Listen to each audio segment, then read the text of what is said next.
Washington. The Trump administration escalated efforts to put pressure on Iran on Monday, taking ambassadors from the United Nations Security Council on a field trip to inspect what American officials called remnants of Iranian missiles and other weaponry illegally supplied to Yemen rebels. The ambassadors were also White House lunch guests of President Trump, who pressed them to counter Iran's destabilization activities in the Middle East. The missile fragments, along with other military equipment, were first unveiled last month by Nikki R. Haley, the American ambassador to the United Nations.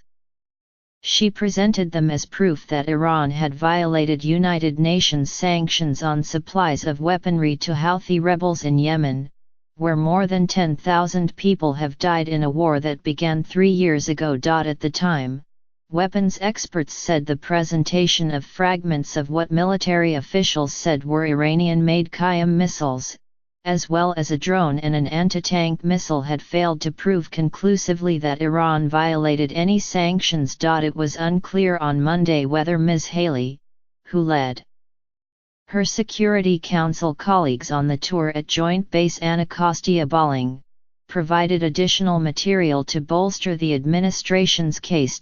Journalists were not invited, although photos provided by Ms. Haley's office showed mangled hunks of metal, the drone, and other items that were part of the presentation she made in December. The provenance of the displayed pieces, including when and where they were collected, was not explained. We wanted to bring the Security Council members to see the materials so they could decide for themselves, Ms. Haley said in a statement. We believe what the Council saw today makes it clear that the evidence continues to grow that Iran is blatantly ignoring its international obligations.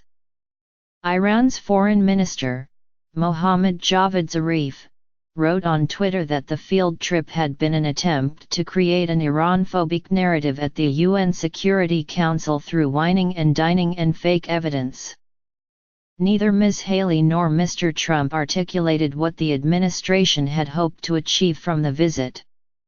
Iran is already subject to United Nations sanctions limiting arms sales. Russia and China, which have veto power in the Security Council, are unlikely to support additional restrictions. In televised remarks at the start of the lunch, Mr. Trump said only that the ambassadors had viewed a display of Iranian missiles and arms that the regime has transferred to its militant allies in Yemen. The ambassadors later visited the United States Holocaust Memorial Museum in Washington to see an exhibit about atrocities in Syria's war, another issue that has bitterly divided the Security Council. There's a real imperative to focus the Security Council and indeed member states around the world on the bad stuff Iran is doing, said David Pressman, a former United Nations ambassador under the Obama administration who is now a partner with the law firm Boies Schiller Flexner. The concern that I have is that it doesn't appear to be part of a larger strategy calculated to lead to much more than a powerful photo opportunity.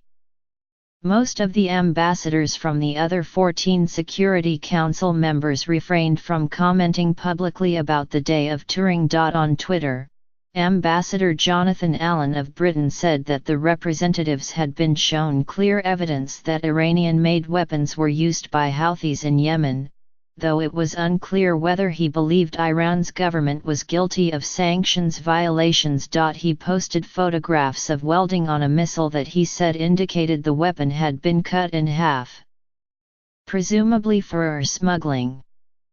He wrote that the date stamp suggested the weapon had been delivered after the arms embargo on Yemen had taken effect. Most of the materials were provided to the United States government by Saudi Arabia, Iran's main regional rival. Saudi Arabia and Iran have been locked in what is essentially a proxy war in Yemen, and human rights groups say both sides are guilty of abetting a colossal humanitarian disaster. Saudi Arabia, which has backed the Yemeni government, leads a military coalition that has conducted a campaign of punishing airstrikes on Yemen since March 2015.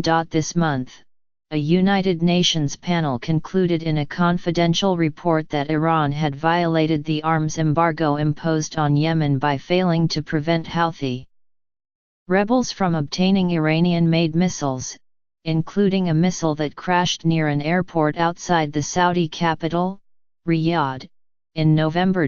But the report stopped short of accusing Iran of actually supplying the weapons.